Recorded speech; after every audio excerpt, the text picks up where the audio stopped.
MP ஆகிறார் விஜய பிரபாகரன். வாக்கு எண்ணிக்கை மறுசோதனையில் வெற்றி பெற்றதால் தேர்தல் ஆணையம் அறிவிப்பு.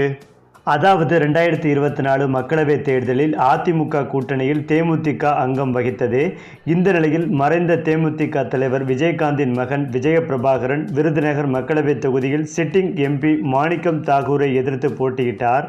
அந்த வகையில் இந்த தேர்தலில் காங்கிரஸ் வேட்பாளர் மாணிக்கம் தாகூர் பெற்ற வாக்கு 3,82,876 வாக்குகளாகும்.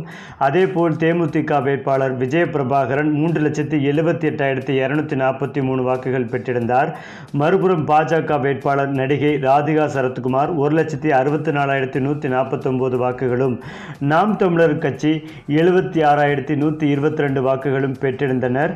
இந்த தேர்தலில் 4,573 வாக்குகள் வித்தியாசத்தில் மாணிக்கம் தாகூர் வெற்றி பெற்றதாக அறிவிக்கப்பட்டது என்பதும் குறிப்பிடத்தக்கது. இதற்கிடையில்தான் இதில் சூழ்ச்சி நடைபெற்றிருப்பதாக பிரேமலதா விஜயகாந்த் குற்றம் சாட்டினார்.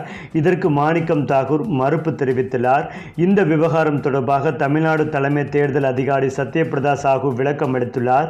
அந்த விளக்கத்தில் விருதுநகரில் மறு வாக்கு எண்ணிக்கை தொடர்பாக இதுவரை எந்த புகார்களும் வரவில்லை. மறு வாக்குப்பதிவு தொடர்பாக உயர்நீதிமன்றத்தை நாடுவதே முறை.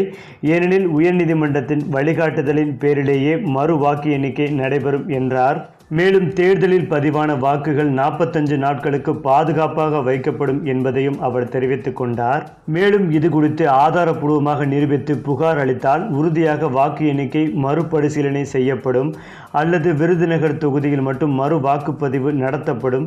அப்படி உறுதியாக விஜய பிரபாகரன் வெற்றி பெற்றால் அந்த அறிவிப்பை அதிகாரப்பூர்வமாக சமூக ஊடகங்களில் வெளியிடப்படும் என்று தேர்தல் ஆணையமே அறிவிக்க உள்ளதாகவும் தகவல்கள் வெளிவந்து கொண்டிருக்கிறது. இந்த நிலையில்தான் தேமுதிக தலைவர் பிரேமலதா கொடுத்த புகாரின் அடிப்படையில் மறு வாக்கு எண்ணிக்கை சோதனை நடத்தப்பட்டது. அதில் விஜய பிரபாகரன் தான் வெற்றி பெற்றார் என்ற தகவலும் வெளிவந்து கொண்டிருக்கிறது. இது குறித்து தேர்தல் ஆணையம் முழுமையாக தன்னுடைய தேர்தல் அதிகாரிகளை வைத்து சோதனை நடத்தி வந்தார்கள். அந்த சோதனை முடிந்த பிறகே விருதுநகர் தொகுதி வெற்றி வாய்ப்பு குறித்து அதிகாரப்பூர்வமாக அறிவிக்க உள்ளதாகவும் தற்போது தகவல்கள் சொல்லப்பட்டு வருகிறது.